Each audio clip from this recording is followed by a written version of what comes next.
The broadcast is now starting. All attendees are in listen-only mode.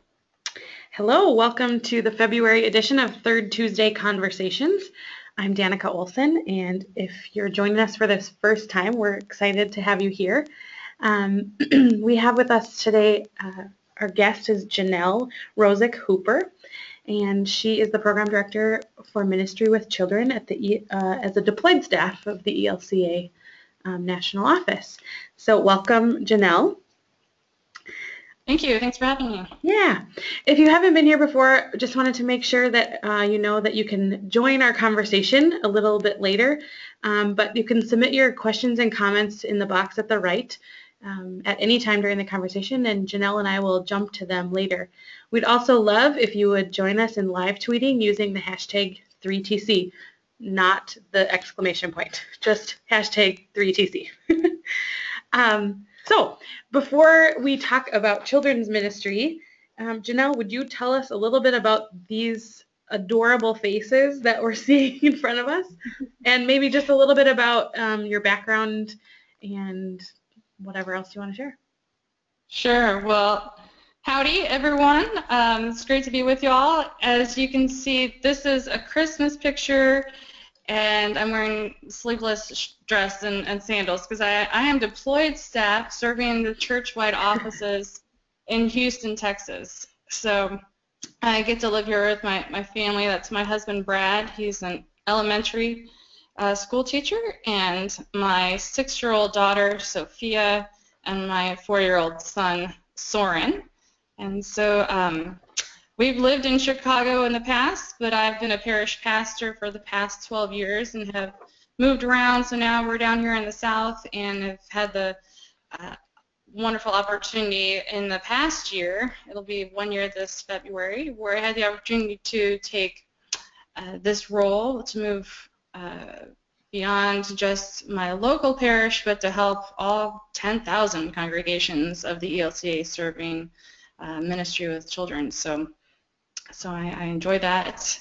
I have family in Michigan and family in Switzerland and family back in Chicago, so we love to travel and see family and friends, and we went biking on Christmas days. We love getting outdoors here and good stuff. Very cool. Thank you for sharing that. I want to know, I'm curious to know, and I'm sure others are as well, what drew you to this position, and as far as I know, this is the first position that has existed like this from the national office. Is that true? Yeah, the church-wide offices have gone through a couple of different organizations around how they, organize the different departments. And roughly 10 years ago, a department that oversaw first third of life faith formation morphed into other things, and there were no longer church-wide staff members particularly looking at first third of life. And so about 2.5 years ago, church-wide created a position for working with youth, and that was a full-time position that Paul Amlin serves in. The same thing with young adults. Rosella White serves in that full-time, and we have had, as you all know, for a long time, the National Youth Program for the high school youth, and so Molly Beck-Dean is our new person serving full-time in that position. But then just in the past year, as we tried to grow the youth ministry part back into the church-wide staffing, a role for campus ministry was created as a part-time position with Don Ramza, who serves also deployed. He's in California. And then my position that started last February, which is part-time deployed for ministry with children. And I was really excited to hear about it because I think it's key that someone at Churchwide is thinking about children. Absolutely. And where they belong in our church today and how they're going to be a part of our church in the future. So I grew up in the Lutheran Youth Organization and really felt a strong call back in the day, and that was key to who I am and my life vocation. And then I've always worked with variety of age groups, children, youth, and young adults. And so when I saw that come up, I just thought I've always valued their role, and it's people who valued my role that made all the difference to me. So I was really excited to try to use my experience as a parish pastor and all that to working at Churchwide. Cool. Say a little bit more about what the specifics of this role we have kind of on the screen, but the vision and mission of what you do and why it so you can see the role. Sorry, go ahead. No, go ahead. I was just going to say. You go. Okay, all right. Well, just the role is kind of simple. People can see there. It's to support faith formation that is already going on in the ELCA, and so wherever it's happening, I'm there to support it, and then to also encourage it to happen in places where it's not already, and to lift it up. So that's kind of my role. It's kind of broad, but we have a big church, so it can take on many different forms. The vision and mission come from a white paper that a group of us have put together and have distributed, and will be rolling out even further at a Faith Formation Summit coming up in April. It's a group of us who are all those people I just mentioned on church-wide staff, but also key lay leaders and other roles. And so we've been coming up with this white paper. We want to have as many people connected with the ELCA on the same page about first third of life faith formation. And so you can see here I've underlined we want all of our ministries to be able to connect, align, and collaborate together for the sake of a vibrant culture of faith formation throughout the ELCA. So that's something we've been working really hard on even before I came, so for the past several years. Awesome.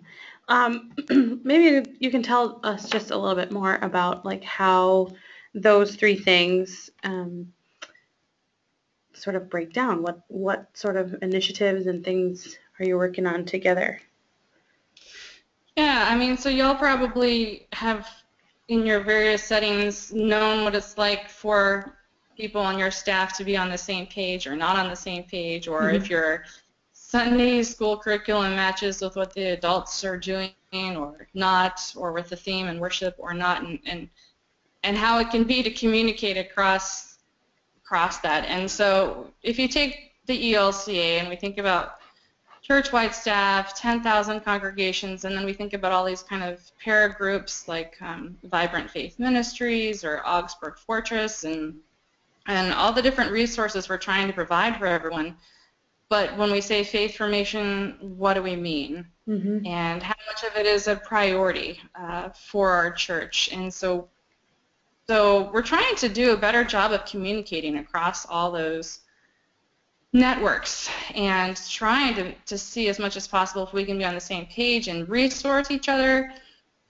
It's kind of, I think about it similar to how the ELCA seminaries are also in the process of saying, hey, you know, we have this resource and this other seminary doesn't. Why aren't we sharing that resource and talking amongst ourselves? So this is an attempt to talk amongst ourselves and align our ministries to use all the gifts out there without recreating the wheel. And so I network, as you can see, with, you know, I just listed a few particular ministries. You know, obviously outdoor camping has something to do with kids. So, you know, how can I help with that? I've created a presence that hasn't been around in a while, and so you can see all these different places, social media and so forth. And then to just really, like I said, not only to support what's already going on, but to encourage more of it to happen. So one of those ways I was trying to do that is part of my department at Churchwide is the Stewardship Department, and so I've regularly been in conversation with them about what that looks like with kids and families. I've been talking about, for instance, at the upcoming Grace Gathering, where do children and families fit in, or as an offshoot, what resources are we offering for the Reformation 500 for children that is can explain that on more of their level, or at least help their parents understand what it is. Right. And then I get to go around and preach and teach and be leading another workshop in Chicago this week at the Evangelical Lutheran Education Association that services all the preschools, middle schools, and high schools of the ELCA, so working alongside them. So, yeah. Awesome.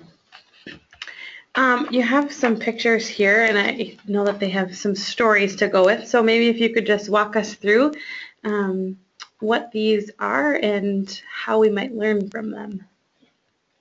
Sure. So just a few quick examples, and just to reference you, first of all, Paul Amlin, who does ministry with youth, and I have a website called youthministrylinks.org, and I'm sure we'll show that again. Yep. So if you go to the elca.org website and you type in children's ministry, you'll find a little blurb about it, and then the link again to youthministrylinks.org, where we've tried to resource people with tools.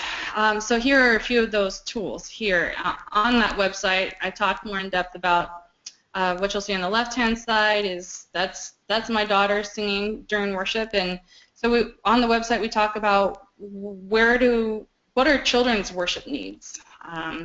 Do we only plan a worship service around adult worship needs, and do we forget that children are not just there to sit and watch us worship, but how do they worship, and if they worship, how do they lead us in worship? And so it's not mind-boggling to see a child sing, but to think about it and think how we're doing it. So that's my daughter leading worship through song. Up there is me doing a Christmas story at a local Montessori using the Godly Play curriculum, and I'd be happy to talk more about Godly Play. I'm a huge advocate of that and explain that more, but about getting on their level of how kids hear stories. Yeah, do you want to say something about that before we move Godly on? Play? Yeah. Yeah, I'd be happy to. So Godly Play started in the Episcopal Church with a priest by the name of Jerome Berryman, and he went and studied with Montessori over in Europe and learned about basically the idea that children don't do for children what they can do for themselves, and to give them the opportunity to ask questions and not give them necessarily answers, but to allow them to search and problem solve as needed. And so he came up with a kind of curriculum based around Bible stories. We call them sacred stories, or we also do saints, or it follows the lectionary, so it also does days of the church year.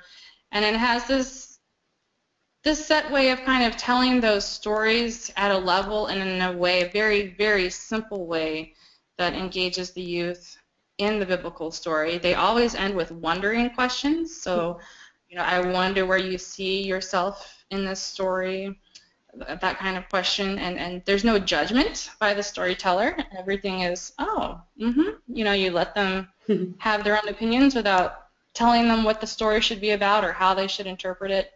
And then it follows up with time for them to live into that by like painting or sculpture or just playing with the different parts of the story. And then they have a small feast and they pray together and then they're sent out. So, and it doesn't only work with kids. I've done it with adults. You can do it with all ages. It's a great thing for like junior high or high school youth to learn and teach and do for younger kids. So it's got a lot of possibilities.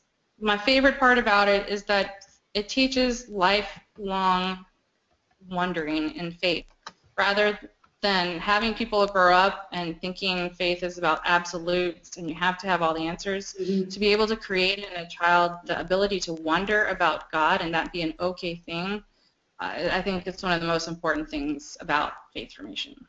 Cool. And how about this labyrinth picture? Yeah, that's so. Don't shy away from spiritual disciplines for young people. This is my family walking a labyrinth at a local church camp, and you might think, oh, as you can see, a 4-year-old won't walk in the lines. Well, he didn't walk and follow the lines, but that was okay.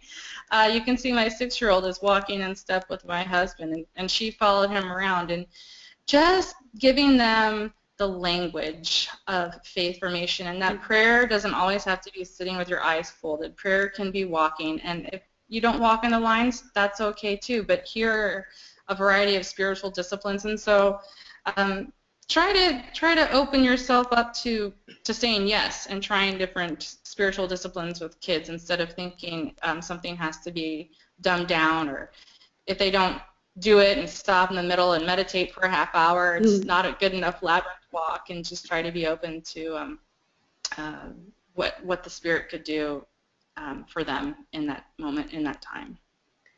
Cool. You have a couple other resources. I'm wondering if you can tell us I know these are just a few of your examples that are on your website, but. Yeah, just a few quick takeaways. If you're already in Lent, this may or may not be helpful for you, but for this year or next year, there's this great resource called Make Room. I highly recommend it. It's got great theology, great simple storytelling, inviting families, households to think about the movement from all throughout Lent and into Easter, and does it in a really great theological and appropriate way. It's a great resource. So many different ways you could use it. My Two Blankets is one of my new favorite books. It's about this girl who moves to a new country and just doesn't feel like she fits in, and then this other girl befriends her, and slowly, she realizes she has a home here.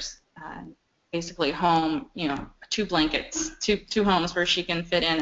And I think any of us who are doing any social justice work, or even just talking about moving to a new school, there's a lot of opportunity there to have conversations. So just look that up. There's a wonderful website called StoryPath, and they come up with children's book, variety of ages. It can go all the way up through, like preschool to middle school, that fits the lectionary every week. And the best part about it is they send it out weeks in advance. So it's not like on Monday you get an email that says, hey, here's this book you need to get at the library, by Friday night. They have it weeks in advance, so you can, put it on hold at your library or something like that. And it's just so, I love books, so I think it's a great tool, because not only can you maybe use it during church, but maybe the parents would go home and get it themselves too from the library and keep reading it with their kids. Cool.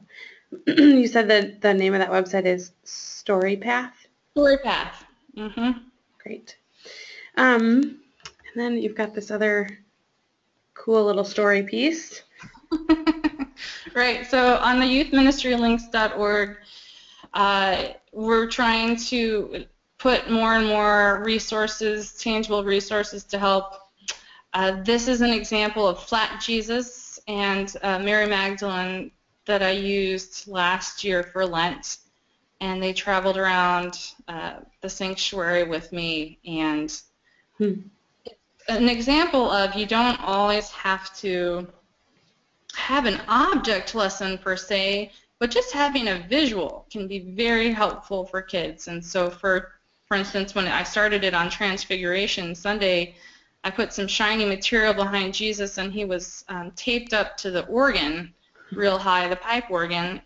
That was as high of a mountain I could get him on in the sanctuary. And, just small little visual tweaks. We don't have to do a big thing all the time, and just journeying through a story week after week, even if the kids aren't there every week, can be real powerful. So I give that as an example for a lot of the resources that we have available on the youthministry.org.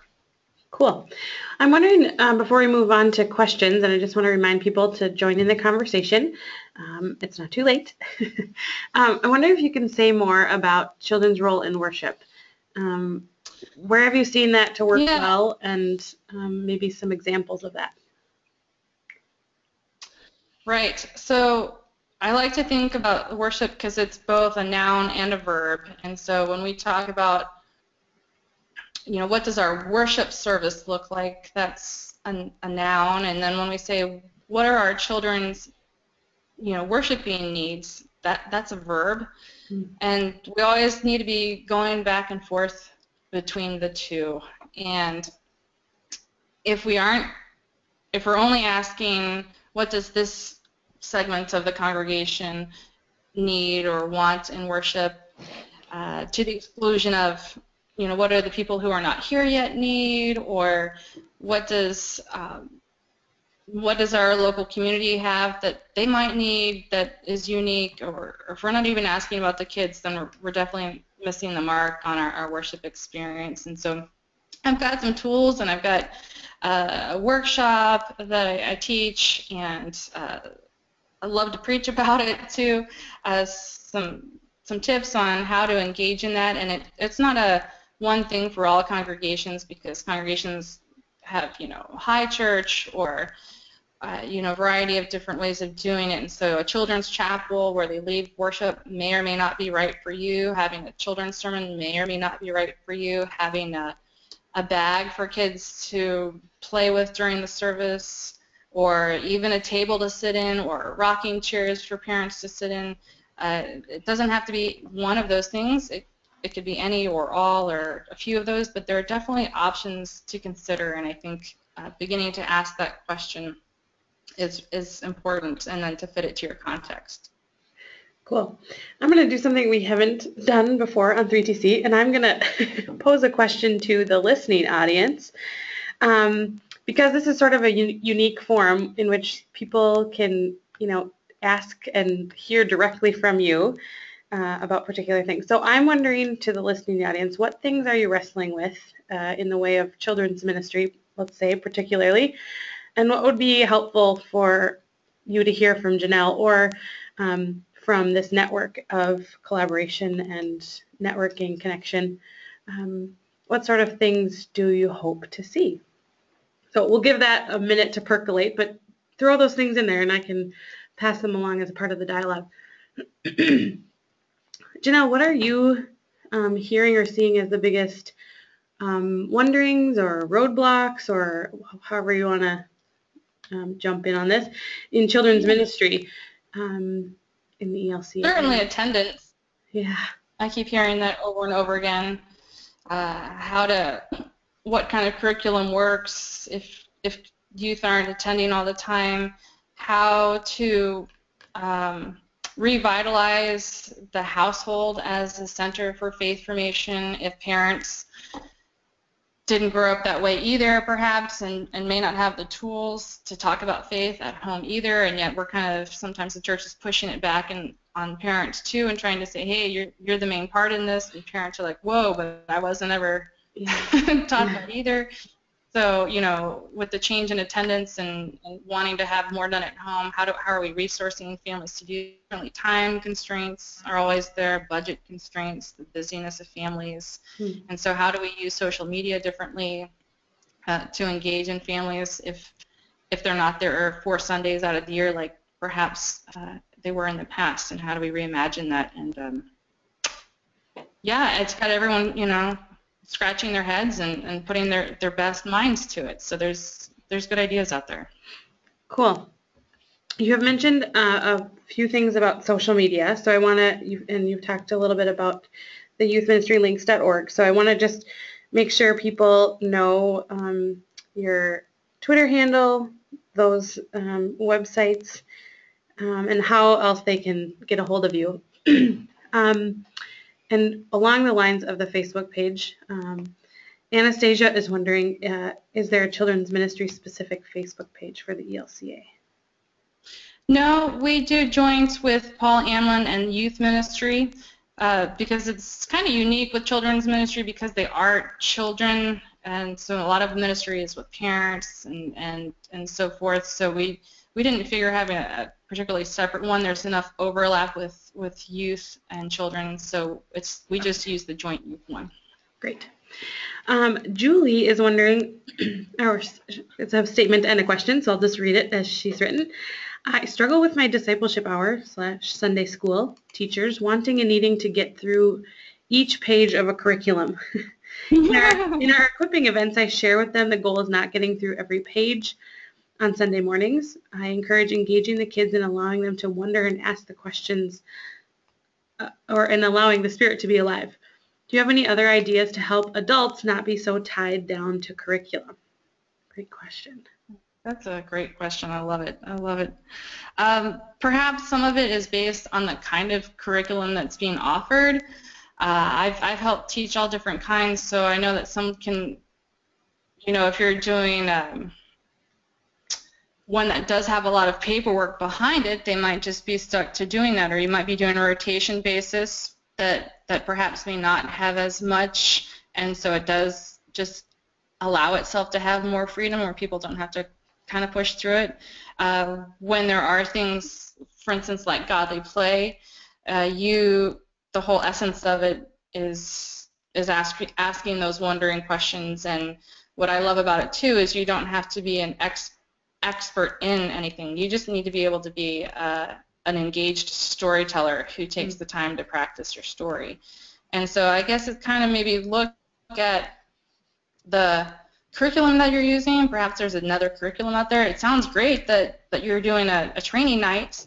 If there's any other way that I could help you talk through what you're doing in your training, I'd be happy to do so in regards to, are you exampling it for them? Are they buying into the fact that they can skip around? Because it doesn't sound like they are, and if so, why not? And isn't a lot of it about relationships too? I feel like when you have not only told them but encourage them and cheerlead them, tell them you can do this. Yep. I often find that building of relationships amongst one another, the other teachers, but also with staff, that helps them build their confidence in that. Yeah, absolutely. That goes a long way for trust and trusting the staff suggestions and trusting themselves to maybe move out of their comfort zone. Absolutely. Yeah. I don't know if this is helpful, but Julie, even if I'm using a curriculum, I'll just take out the parts that I think they might get stuck on or whatever. So it's not so much information that it feels less overwhelming to get through it all. There's a lot of stuff. There's a lot of great curriculum, but like you said, Janelle, it can't be used as is a lot of the time. Yeah, I like the idea of taking it out for them, because most curriculums out there are going to give you more than you need than you could possibly use in the first place, because you don't want to be left short. That'd be the worst thing. Right. They didn't have enough material for me. Mm-hmm. So if you're finding your teachers aren't able to figure out what to cut out, then yeah, do it for them. That could be great. Cool. There's some thank you. That's helpful.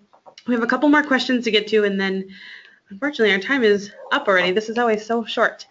But I'll pass along this.